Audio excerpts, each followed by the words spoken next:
Conseil des ministres s'est réuni ce mercredi 19 septembre 2018 sous la présidence de M. Patrice Talon, président de la République, chef de l'État, chef du gouvernement.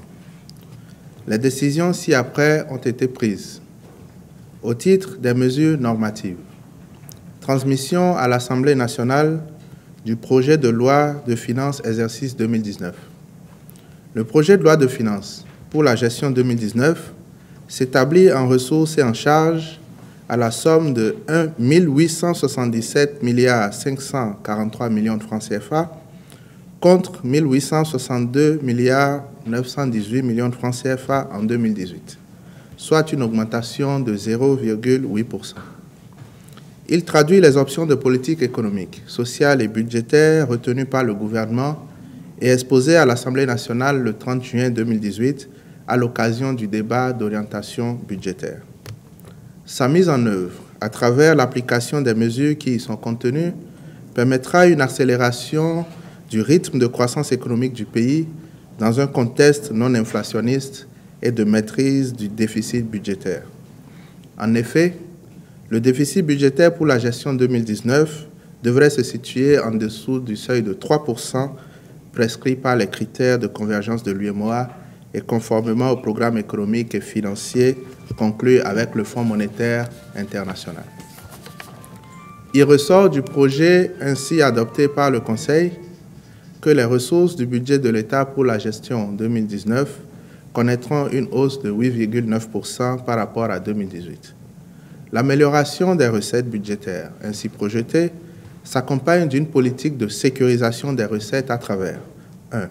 La dématérialisation des procédures de recouvrement et l'interconnexion des bases de données des contribuables en ce qui concerne la fiscalité intérieure et la fiscalité de porte. 2. Le renforcement des mesures visant un meilleur rendement de la taxe sur la valeur ajoutée TVA et de celles liées à la généralisation des caisses enregistreuses. 3. Le renforcement des capacités d'investigation et d'intervention des brigades antifraude. Et enfin 4. La mise en place d'une politique d'appréhension, de sécurisation et d'orientation vers le budget de l'État des revenus collectés par les administrations autres que les régies financières. Quant aux crédits ouverts au titre du budget de l'État pour la gestion 2019, ils sont orientés vers la consolidation des dépenses d'investissement et le renforcement des programmes sociaux. Les ministres sont instruits d'accomplir toutes les diligences en vue de l'adoption de ce projet par l'Assemblée nationale. Projet de loi portant code des investissements en République du Bénin. Ce projet vise à corriger les insuffisances et incohérences décelées dans le code en vigueur et à introduire des innovations pour susciter plus d'investissements. Ces innovations portent entre autres sur la simplification des régimes d'agrément avec des incitations claires et précises pendant les périodes d'installation et d'exploitation. Le projet prévoit en effet 3 régimes privilégiés de base et 2 régimes spéciaux. Ces régimes spéciaux sont le régime d'incitation sectorielle, pour encourager les investissements dans des activités ou des secteurs économiques jugés stratégiques, et le régime des investissements spécifiques aux fins de faciliter la réalisation de projets d'infrastructures et d'équipements à usage touristique, culturel, sportif, sanitaire, éducatif, ou la réalisation d'infrastructures pour l'entreposage de produits tels que le gaz, les hydrocarbures, les produits chimiques, l'exonération quasi totale des droits de douane pendant la phase d'investissement pour tous les régimes privilégiés, la professionnalisation du traitement des dossiers d'agrément et la limitation du délai de décision à 20 jours ouvrables après dépôt au niveau de l'Agence nationale chargée de la promotion des investissements, la prise en compte des commentaires de la Conférence des Nations Unies sur le commerce et le développement CNUSED sur le code existant. Le Conseil des ministres a autorisé la transmission à l'Assemblée nationale pour étude et adoption du présent projet après avis de la Cour suprême. Projet de loi portant création, organisation et fonctionnement des entreprises publiques en République du Bénin. En décidant de transmettre également ce projet de loi à l'Assemblée nationale, le gouvernement entend corriger les insuffisances contenues dans les anciennes lois régissant les sociétés publiques et votées avant l'entrée en vigueur des actes uniformes de l'OHADA en 1997. Ce faisant, Notre pays se dotera d'un cadre réglementaire unique et performant, applicable aux entreprises publiques qui peuvent revêtir les formes suivantes. Établissements publics pouvant prendre la dénomination de office ou agence, société d'État détenue à 100% par l'État, société à participation publique majoritaire. Les innovations majeures de cette réforme portent notamment sur l'option d'utilisation des règles de gestion privée dans les établissements publics qui sera faite dans leur statut, l'élimination de la pratique de la nomination d'agents comptables publics concomitamment au recrutement de directeurs administratifs et financiers dans les agences ou offices d'État. Désormais, les 10 directeurs administratifs et financiers seront recrutés par appel à candidature et après admission à un test psychotechnique suivi d'un entretien et d'une enquête de moralité. Ils seront ensuite soumis à la procédure d'accréditation en qualité de comptable public par le ministère en charge des Finances. La clarification et la rationalisation de la composition des conseils d'administration aux fins d'une plus grande efficacité. Ceux-ci seront composés de 3 membres au moins et de 7 membres au plus. La désignation du directeur général, qui s'obligera par la signature d'un contrat de performance basé sur l'atteinte des objectifs préalablement définis et désormais conditions de renouvellement du contrat. Le dispositif de contrôle parlementaire, à travers un rapport sur la situation économique et financière des entreprises publiques qui figurera en annexe au projet de loi des finances introduit à l'Assemblée nationale. Et enfin, la simplification des opérations de dénationalisation des entreprises en République du Bénin. Projet de loi pour la promotion et le développement des micro, petites et moyennes entreprises en République du Bénin. Ce projet de loi crée un cadre juridique, institutionnel et financier propice au développement de l'entrepreneuriat national et permet d'établir un régime spécifique des appuis de l'État en faveur des entreprises pour tenir compte de leur vulnérabilité face à la concurrence internationale.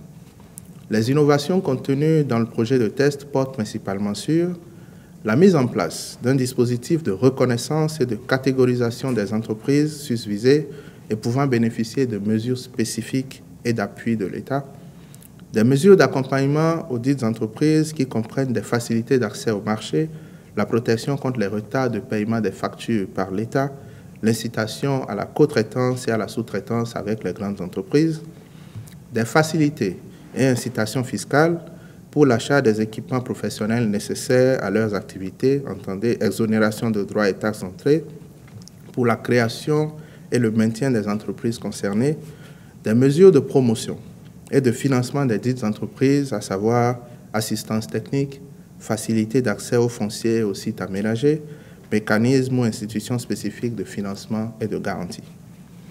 Convaincus de la nécessité de favoriser le plein épanouissement de leurs micro, petites et moyennes entreprises et d'encourager leur émergence par les jeunes promoteurs, le Conseil des ministres a autorisé la transmission du projet de loi à l'Assemblée nationale en vue de son adoption. Le Conseil des ministres a par ailleurs marqué son accord pour les décrets portant approbation des statuts de la Société béninoise des infrastructures de radiodiffusion, SA, approbation des statuts de l'Agence nationale de la météorologie, Météo Bénin, et nomination des membres du conseil d'administration de l'Agence béninoise de sécurité sanitaire des aliments. Au titre des communications, reconstruction en urgence du pont sur la Sota à l'entrée de la ville de Malanville. L'abondance et la pression des eaux issues des récentes pluies diluviennes a provoqué l'effondrement du pont sur la Sota le 5 septembre 2018, rendant pénible la circulation et les échanges économiques entre le Bénin et le Niger par voie terrestre.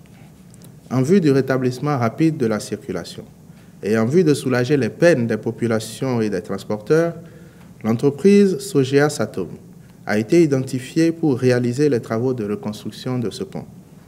L'avantage d'un tel choix s'explique par le gain substantiel du délai d'exécution des travaux en utilisant des poutres préfabriquées disponibles sur le chantier de cette même entreprise à Wamé, dans la commune d'Abomey-Calavi.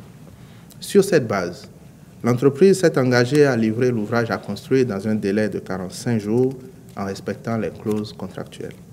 Le Conseil des ministres a instruit les ministres concernés à l'effet de procéder à la signature des contrats de marché relatifs aux travaux de reconstruction du dépôt.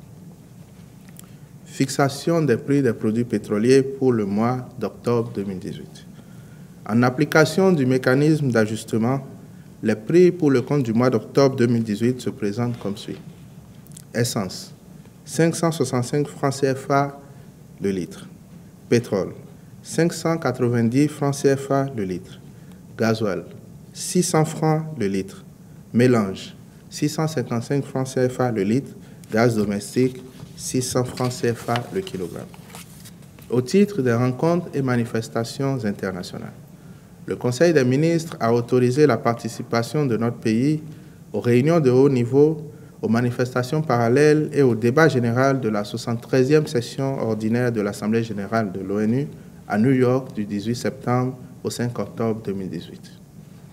Au titre des mesures individuelles, les nominations ci-après ont été prononcées. Au ministère du Plan et du Développement, sur proposition du ministre d'État, directrice adjointe de cabinet, Madame Sakinatou Bello, conseiller technique à l'innovation et à l'inclusion financière, Monsieur Syriac Edon, au ministère de la décentralisation et de la gouvernance locale, sur proposition du ministre, conseiller technique juridique, Monsieur Amoumiwa Patrice Rouillet Azé, directeur général de l'administration d'État, M. Valentin Avassi, directeur de la décentralisation et de la tutelle, M. Marcelin Sévalou, directrice de la gestion des ressources et du suivi et évaluation, Mme Ghislaine Espoin-Boussa, directeur général des collectivités locales, M. Abbas Olosoumare, directrice de la gouvernance locale, Mme Leilatou Adjike Assani, épouse Afotossou, directeur de la promotion du développement local et de la coopération décentralisée, M. Soulé Alagbé, directeur de l'informatique et du préarchivage, M. Timoléon Abikoé, secrétaire permanent de la Commission nationale des finances locales, M. Asogba Zakari Bodjaïdo, directeur des transmissions, M. Clément Michel Mikpe. Je vous remercie.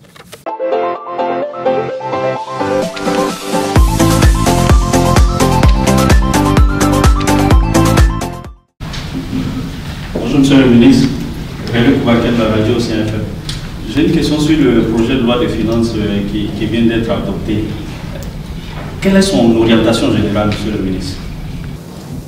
C'est un projet de loi qui va dans la consolidation des options du gouvernement d'améliorer non seulement les conditions de vie de nos concitoyens, mais aussi et surtout de renforcer les investissements structurants. Il y a par exemple que dans le cadre de ce projet de loi, le programme qui consiste à offrir à tous nos enfants dans les écoles primaires des repas équilibrés à travers le programme cantine scolaire sera renforcé et son taux de couverture porté à 51%, qui est l'objectif que le gouvernement s'était fixé pour l'année 2021. Ce qui veut dire que plus de la moitié de nos enfants dans les écoles auront droit à des repas de qualité et surtout dans des conditions optimales. Il y a également à noter que ce projet de loi des finances entend une fois encore permettre à ce que les investissements structurants qui sont engagés dans le cadre de la mise en œuvre du programme d'action du gouvernement entrent dans leur phase opérationnelle, la plupart des études étant finalisées, et que ceci évidemment soit facteur de création d'emplois pour nos concitoyens. Ma question sera relative au l'important coût des investissements et également au point de grade par rapport aux petites et moyennes entreprises. On a observé qu'il y a une panoplie de mesures pour inciter ou améliorer le climat des affaires et également pour inciter la création de l'entreprise, et donc de l'emploi. Qu'est-ce qu'il en est exactement? Pourquoi cette visée du gouvernement? Alors, c'est une revue qualitative du Code des investissements qui a été opérée. D'abord, pour tenir compte des avantages à offrir aujourd'hui aux entreprises au Bénin afin de permettre leur plein épanouissement. Et dans cette foulée, le gouvernement a procédé à la revue des différents régimes d'agrément et a notamment innové avec des régimes qui aujourd'hui sont des régimes d'incitation à la création d'emplois, à l'investissement dans certains secteurs qui sont jugés comme étant stratégiques pour le gouvernement. Ensuite, il y a la nouvelle loi qui est proposée à l'adoption par l'Assemblée nationale sur les entreprises publiques, dont le contenu nous permettra d'avoir au Bénin des entreprises publiques qui fonctionnent de manière efficiente, de manière performante, avec l'introduction de quelques principes de gouvernance qui sont inspirés de ce qui se fait dans le secteur privé et qui ont pour but de permettre à ce que toutes les entreprises de l'administration publique béninoise opèrent dans l'intérêt de nos concitoyens et surtout dans l'intérêt de la dynamisation de notre secteur économique. Et il y a enfin la mesure relative aux conditions d'accompagnement des micro et petites et moyennes entreprises, qui sont les entreprises les plus nombreuses dans notre pays et qui peinent à s'en sortir face à la concurrence sous-régionale et internationale, pour lesquelles le gouvernement a pris des mesures assez intéressantes, notamment de facilitation, d'exonération même sur les premières années d'exercice et surtout des mesures pouvant définir le cadre dans lequel l'État appuie ces micro, petites et moyennes entreprises qui, une fois encore, sont les premières entreprises et les plus nombreuses que nos concitoyens décident d'opérer dans notre pays. Merci, Monsieur le ministre.